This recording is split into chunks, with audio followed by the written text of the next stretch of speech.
তো বন্ধুরা, আজকের ভিডিওটা বাংলাদেশের ভাই বোন বন্ধুদের উদ্দেশ্যে। বাংলাদেশের বন্যা পরিস্থিতি কেমন? তো কয়েকদিন ধরে তোমরা ফেসবুকে ইউটিউবে অনেক ভিডিওই আপলোড করছো দেখলাম। কেউ ফোল্ডিং ছাতার উপর বসে, কেউ বা ভাত রান্নার হাঁড়িতে বসে, কেউ বা কড়াইয়ে বসে বানের জলে ভেসে চলে যাচ্ছে।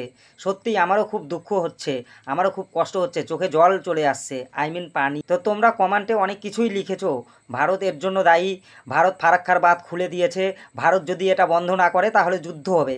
কেউ কেউ আবার এটাও কমেন্টে লিখেছো চায়না যেন তাদের বাঁধগুলো খুলে দেয়, যাতে ভারত জলে ভেসে যায়, তাহলে ভারত বুঝতে পারবে। তোমরা কি জানো আমাদের পশ্চিমবাংলারও অনেক অনেক এলাকায় জলে ডুবে গেছে। তো কিছুদিন আগে বাংলাদেশের ছাত্রছাত্রীদের বিশাল আন্দোলন হলো, তোমরা তোমাদের প্রধানমন্ত্রীকেও খেদাই দিলা। তখন তোমার দেশে থাকা আমার হিন্দু ভাই বোনেরা ভারতে আশ্রয় নেওয়ার জন্য বর্ডারে এসে দিনের পর দিন ঘর বাড়ি ছেড়ে অসহায় হয়ে ধর্ণা দিয়ে দাঁড়িয়েছিল। কিছু তো হয়েছিল বটে তাদের সাথে, তোমরা যতই ডিনাই করো। নইলে কি কেউ তাদের জন্মভূমি ছেড়ে ভারতে এসে এইভাবে ভারতে আসার জন্য বর্ডারে ধর্ণা দিয়ে দাঁড়াতো?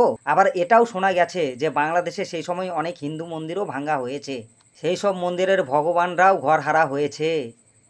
তো আজকে তোমরা তোমাদের দেশে যে জল দেখতে পাচ্ছ, যে পানি দেখতে পাচ্ছ, চারিদিকে বন্যা দেখছো, সেই জল সেই পানি সাধারণ পানি না। এই যে এত এত হিন্দু ভাই বোনের, হিন্দু ভগবানের চোখের পানি, তোমাদের প্রধানমন্ত্রীর চোখের পানি। আর কয়েকদিন অপেক্ষা করো, দেখবা আজকে যারা ফোল্ডিং ছাতার উপর বসে, হাঁড়ির উপর বসে, কড়াইয়ের উপর বসে ভেসে ভেসে যাচ্ছে, তারাও আন্দোলনে নামবে।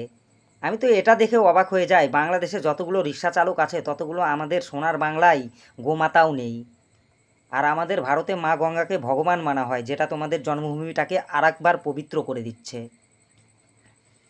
বাস ইতনাই कहना था, जवाब हमें भी देना आता है।